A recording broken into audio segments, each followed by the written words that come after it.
Добро пожаловать на наш канал, и сегодня поговорим про портреты кисти Ильи Репина, которые писал не для показа публики, о его отношениях с Натальей Нордман и негодовании общественности. Многие великие художники влюблялись в незаурядных женщин, и их история любви зачастую не менее интересна, чем творчество. И это неудивительно. Писать по-настоящему великие картины могли лишь люди, познавшие жизнь во всем его многообразии, испытавшие радость любви и горечь расставания, прошедшие сквозь огонь, воду и медные трубы, каким и был Илья Репин в момент знакомства с Натальей Нордман. Правда, поначалу оно было очень своеобразным. Тогда Нордман приехала в мастерскую Репина вместе со своей подругой, с княгиней Тинишевой. Княгиня и Репин давно знали друг друга и относились с обоюдной симпатией.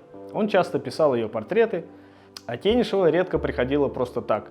Могла привезти огромный букет роз или несколько коробок со своими платьями. Пусть Илья Ефимович выберет подходящее, которое лучше соответствует колориту на ее портрете. Репин на чудачество Тинишевой внимания не обращал, потому и к приходу подруги отнесся безразлично.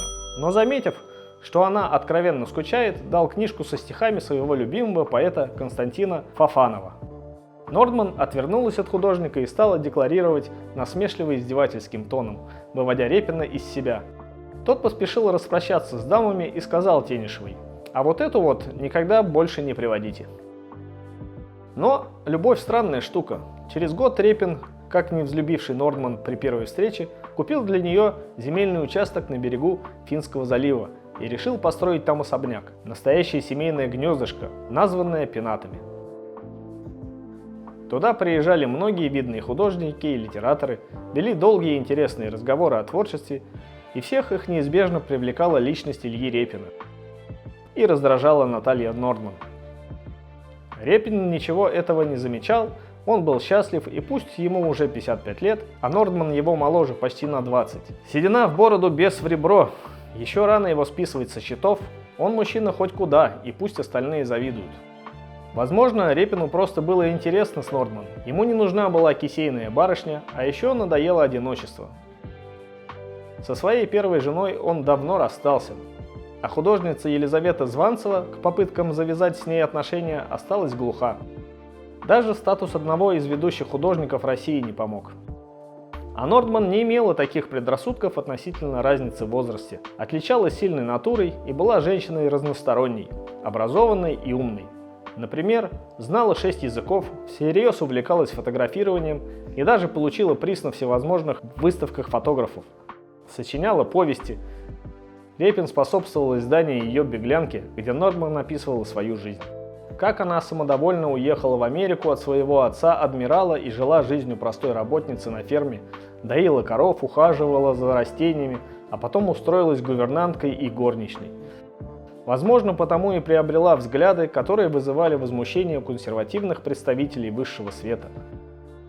Нордман здоровалась за руку с прислугой, обедала вместе с ними, а молоденьких девушек учила составлять брачный контракт, где за рождение каждого ребенка муж должен был выплачивать 1000 рублей, если имелась у него такая возможность. Эти взгляды были близки Репину. Тот тоже искренне сочувствовал простому народу, иначе бы не написал свои лучшие картины. Да и домостроевский патриарх ему был чужд. А еще Репин любил писать портреты своей возлюбленной.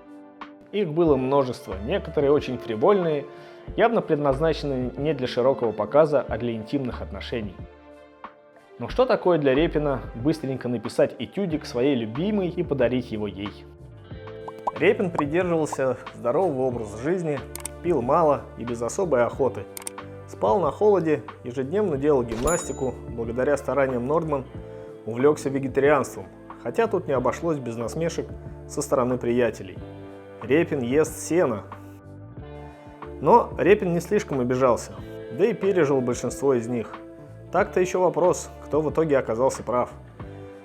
Когда отказала правая рука, он стал писать левой, но живопись не бросил. Даже в 80 лет он продолжил курить крепкие сигары.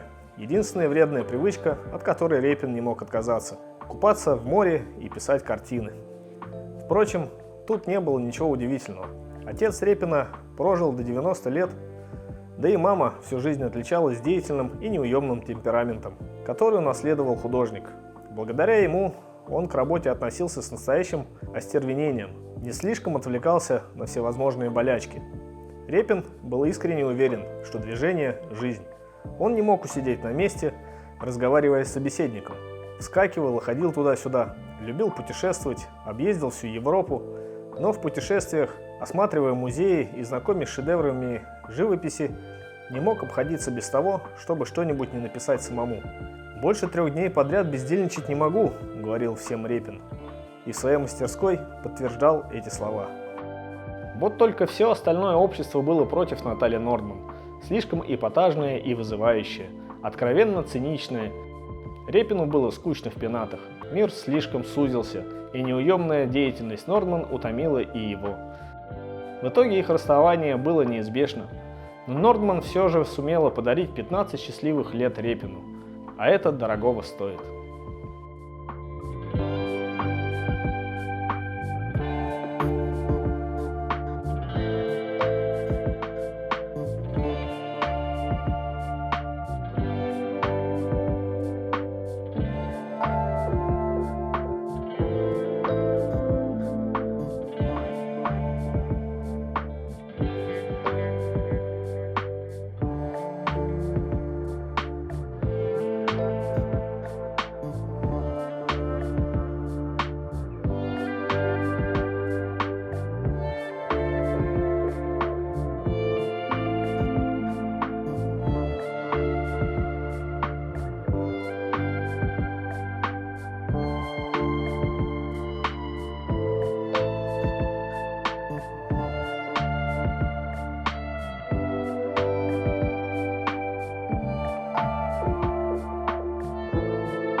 Спасибо, что досмотрели видео до конца. Лайк и комментарий – отличный способ поддержать канал и автора.